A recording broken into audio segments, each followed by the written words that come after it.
y esto demuestra ciertos posibles conflictos de interés. La Universidad de Emory ha recibido fondos de investigación de estas 3 compañías. Y lo que voy a hacer en los siguientes, creía que era 30 minutos, es hablar acerca de qué hay de nuevo en las guías para el manejo de diabetes de la Asociación Americana de Diabetes. Yo soy el presidente el mes pasado, acabo de terminar la presidencia del ADA al mes pasado. Y soy el chair de las guías del ACE. Entonces, les daré en 20 minutos lo que hemos trabajado en los siguientes 2 años. Y he dividido esta charla en 3 áreas. La detección temprana de diabetes. ¿Por qué razón el médico primario, que realmente es el médico del diabético, ¿no es verdad? No el endocrinólogo, el médico primario es el internista? ¿Y cómo han venido la evolución de las pautas del ADA y de los europeos en los últimos años y cuáles son las recomendaciones actuales? Y quisiera que tengan mucha atención a esta diapositiva. Hemos cambiado las recomendaciones de buscar diabetes en toda persona que tenga factores de riesgo, especialmente sobrepeso, desde los 18 años para arriba. Y toda persona, si seas delgado, no tiene historia familiar, no tienes ningún problema, a los 35 años. Antes decíamos 45. Y si ustedes hacen hacen los exámenes y todo es normal, tienes que repetirlo cada 3 años. Y si tienes un paciente que tiene prediabetes, la recomendación es de hacer el rastreo cada año. ¿Por qué razón a edad temprana? Y este es un estudio que se llama el Today, el estudio del día de hoy. Y aquí tú ves, son pacientes o niños o adolescentes que lo siguieron por 5 años y después hicieron un seguimiento de 10. O sea, estos son chicos de edad entre 22 y 30 años de edad, que tenían historia de diabetes de 10 años. Y la mitad de ellos era hipertenso, la mitad de ellos tenía enfermedad renal, dislipidemia y neuropatía periférico.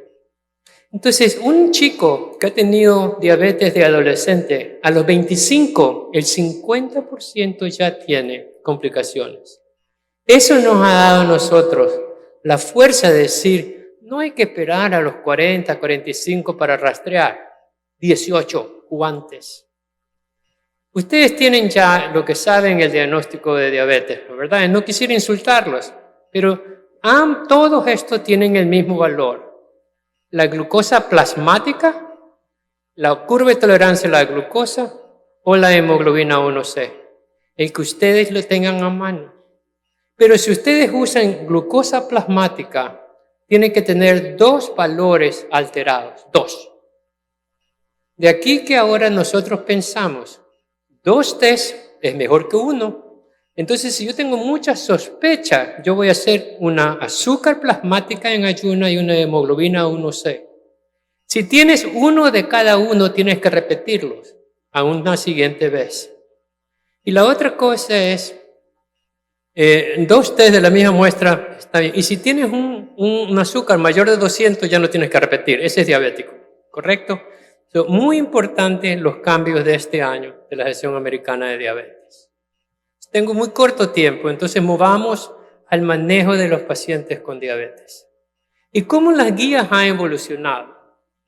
Yo he sido entrenado 40 años exactamente ahora.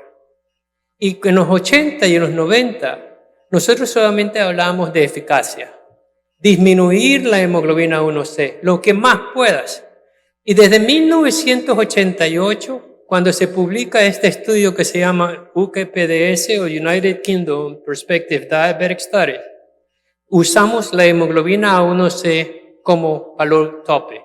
De ahí viene, son 40 años, 30 años de hemoglobina 1C de 7. Y en esa época solamente había metformina, sulfonylurea e insulina. Pero teniendo una hemoglobina 1C menor de 7 por los primeros 3 a 4 años y de ahí en adelante, tú puedes disminuir el número de complicaciones.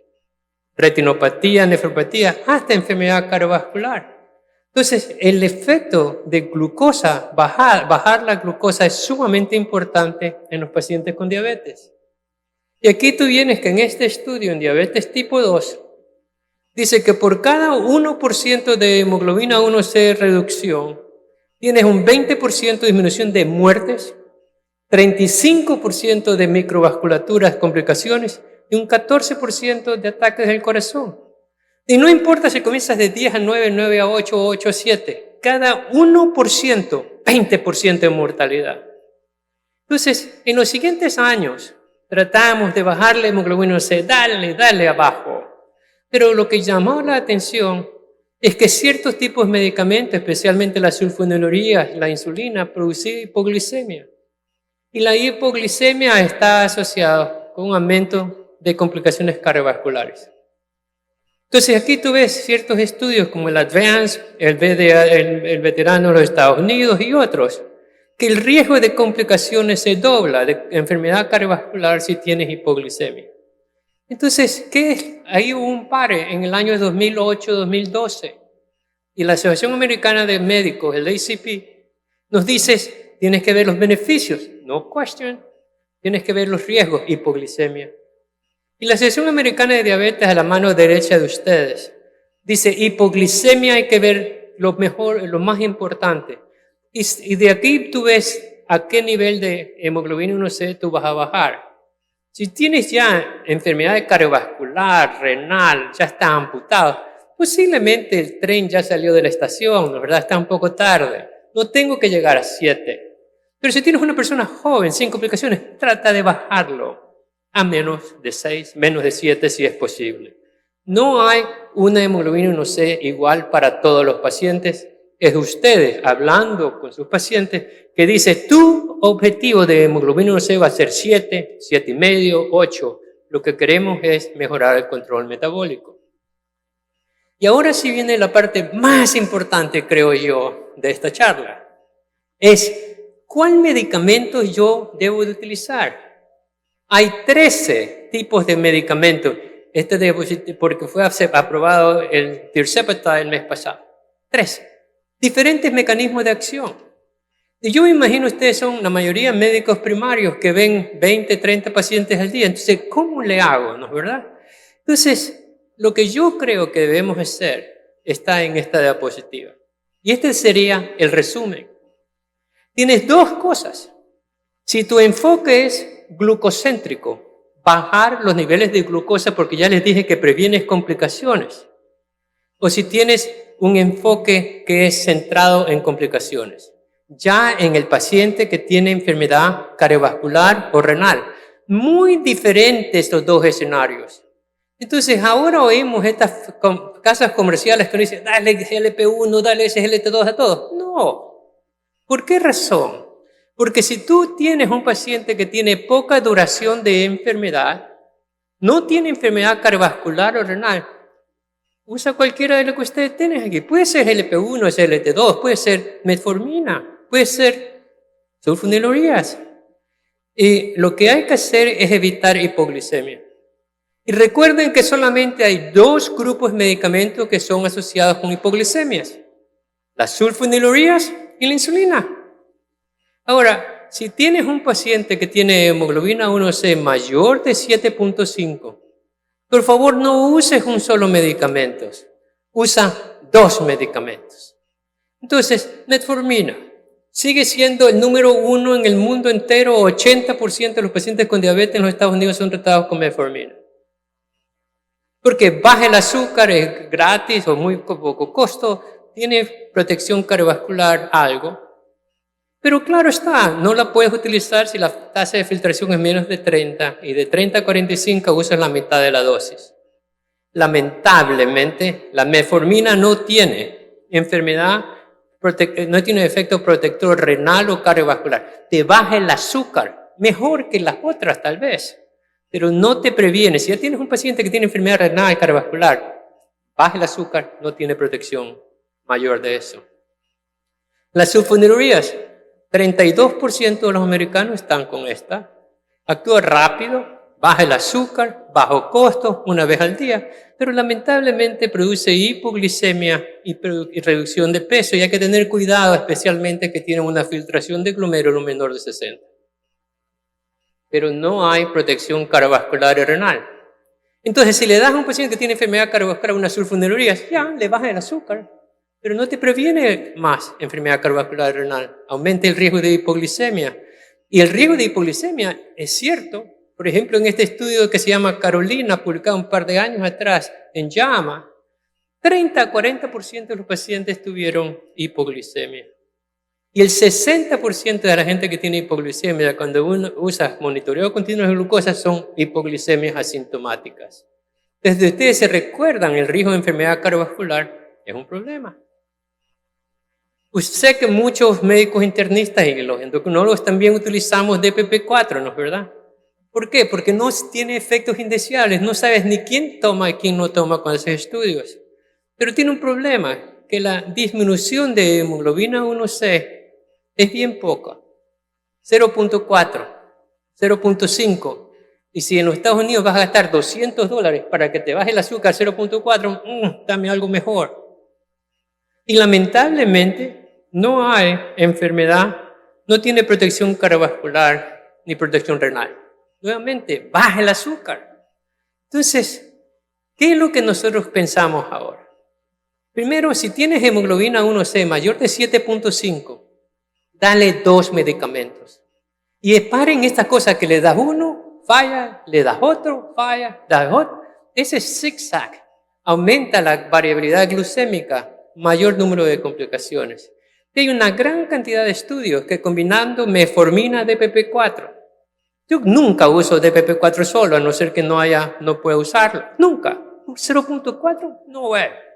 Le doy metformina DPP-4, metformina GSLT2, porque esos medicamentos, el metformina me baja el azúcar 1 a 1.5%, los otros 0.5%. La otra cosa es, me falla la metformina, ¿no es verdad? El 50% de los pacientes que comienzan metformina hoy tendrán una hemoglobina 1C mayor de 7 dentro de 3 años. La mitad, falla. Entonces hay un estudio que se llama GRADE, 5.000 pacientes, Instituto Nacional de Salud, y cogieron a estos pacientes que tenían de corta duración de enfermedad, hemoglobina entre 6 y 8.7, y dijeron, ¿qué tal si la metformina le damos una sulfonilureas, un GLP-2, una insulina, o le damos una sulfonilureas? Entonces, ¿cuál de ustedes creen que fue mejor? Aquí están los niveles de azúcares. Hemoglobina 1C a la mano izquierda. No hay diferencia. Escúcheme. No hubo diferencia metformina más sulfonilureas, metformina con GLP-1. Y en la mano derecha es el trend de hemoglobina 1C, y ve que actúan todos bien, pero todos fallan. Entonces, ¿qué es lo que hay que hacer? Bueno, tienes tú que ver a lo mejor complicaciones, ¿no es verdad? Hubo una diferencia si le das metformina, sulfonilureas, metforminas, DPP-4, metformina, GLP-1, metformina, insulina. Aquí están las complicaciones microvasculares. Riñón con albuminuria, renal impairment o neuropatía periférica. No hubo diferencia. Y aquí tú tienes enfermedad cardiovascular. Y aquí sí ves que hay una mejoría con la línea azul, que es la GLP-1.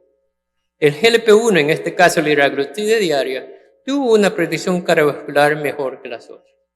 Pero esta información para mí me demuestra lo siguiente. Usa medicamentos en combinaciones. Y esto puede ser metformina, DPP-4, no tiene enfermedad cardiovascular. Metformina, sulfonilurea, que es la que usan todos ustedes. Pero hay hipoglicemia. Puede ser metformina, insulina, sí, o metformina, GLP-1. Lo que ha cambiado en los últimos años es si tú tienes enfermedad cardiovascular o renal, o tienes factor de riesgo de enfermedad vascular. ¿Quién es? Un gordo, mayor de 55 años, que ya tiene hipertensión, que tiene historia familiar. Ese es una bomba de tiempo y ese sí tiene que ser considerado para el uso de GLP-1 o SGLT2. El profesor Julino Castillo va a hablar acerca de los GLP-1s. Pero aquí tú ves que ambos, las ventajas de SGLT2 a la mano izquierda, SGLT1 a la mano derecha, ambos son efectivos. Ambos disminuyen la hemoglobina 1C aproximadamente un 1%. La GLP-1 un poquito más fuerte. Pérdida de pesos, ambos. Pero la pérdida de peso de SGLT2 es solamente de 2-3 kilos máximo. Con la GLP-1 puedes bajar más peso, especialmente en las dosis altas. Ambos bajan la presión arterial y ambos tienen enfermedad cardiovascular y enfermedad renal protectora. Veamos rápidamente SGLT2 y enfermedad cardiovascular. Hay una serie de estudios. Aquí solamente le presento el EMPA-REC, el CANVAS, el DAPA, estudios con DAPA y Glifloxin. Y eso disminuye lo que nosotros llamamos MACE, Major Adverse Cardiovascular Event, infarto agudo del miocardio, infarto cerebral y muerte cardiovascular, aproximadamente de un 14 a 16%. Los SGLT2, más importante el efecto es en la insuficiencia cardíaca congestiva. Disminuye la mortalidad en un 20%. Disminuye la readmisión al hospital en 40%. Y no importa si tú tienes bajo gasto o gasto conservado, insuficiencia cardíaca de bajo gasto o gasto conservado. El efecto de SGLT2 en prevención de mortalidad y admisión por insuficiencia cardíaca está demostrado, y creo yo que es mala práctica no utilizar este medicamento a no ser que el paciente no lo pueda comprar. Además de la protección cardiovascular, tenemos datos de enfermedad renal. No hay ningún medicamento que nos ayude, antidiabético, que nos ayude a proteger el riñón como lo es el SGLT2. Este es uno de tantos estudios que se ha hecho, se llama EMPA-REC, donde disminuye la progresión del doblaje de creatinina, la necesidad de diálisis por un 30%. Y disminuye la micro y macroalbuminuria. Y no solamente es en pacientes con diabetes. Los SGLT2 son aceptados para insuficiencia cardíaca en diabéticos y no diabéticos. ¿Qué acerca de insuficiencia renal? Bueno, a la mano izquierda está lo que se llama el DAPA-CKD y a la mano derecha de ustedes el EMPA-CKD. El DAPA-CKD tuvo 4,000 pacientes. El 40%, el 35% de ellos no tenía diabetes, 2/3 partes tenía diabetes. Y tú ves aquí que el efecto para disminuir la necesidad de diálisis, de insuficiencia cardíaca en personas que tienen hasta una tasa de filtración de 25 fue preservado. Y en la mano derecha 6,600 pacientes. Y ya tenía una albuminuria severa. Fue increíble el efecto. Esto ha hecho que la Food and Drug Administration, la Administración de Drogas y Comidas de los Estados Unidos, acepte el uso de SGLT2 como un efecto protector del riñón en personas con y sin diabetes. Toda persona que tiene proteinuria le debes de dar un ECA, ¿verdad? Un ARB. Pero además de eso, le vas a dar, si tiene diabetes, un SGLT2. ¿Qué acerca de los GLP-1? Numerosos estudios que nos dicen que darle un GLP-1 en personas de alto riesgo o que ya tienen enfermedad cardiovascular disminuye el riesgo de adversos cardiovasculares mayores, MACE, en un 15 a 18%. Disminuye el riesgo de infarto agudo del miocardio, muerte cardiovascular y stroke. Y tiene también protección del riñón. No tan fuerte como SGLT2, pero tiene una enfermedad protector renal. Estas son las recomendaciones de este año, publicadas en enero. Si tú tienes un paciente que no tiene enfermedad cardiovascular, no tiene enfermedad renal, dirigen el paciente. Ese le puedes dar lo que tú quieras, porque lo que quieres es bajar el azúcar y prevenir complicaciones 5, 10, 15, 20 años después. Pero si ya tienes un paciente de alto riesgo, que tiene factores de riesgo, debes de considerar un GLP-1 o un SGLT2. Y si tiene insuficiencia cardíaca, SGLT2. GLP-1 no te ayuda con la insuficiencia cardíaca. Recuerda, 20% de mortalidad, en reducción de mortalidad y 40% de readmisión si le da un GLT2. Y la otra cosa es, sí, hemos usado metformina por 40 años, 50 años, ¿verdad? La metformina ha sido mi primer amor en el tratamiento de los diabetes.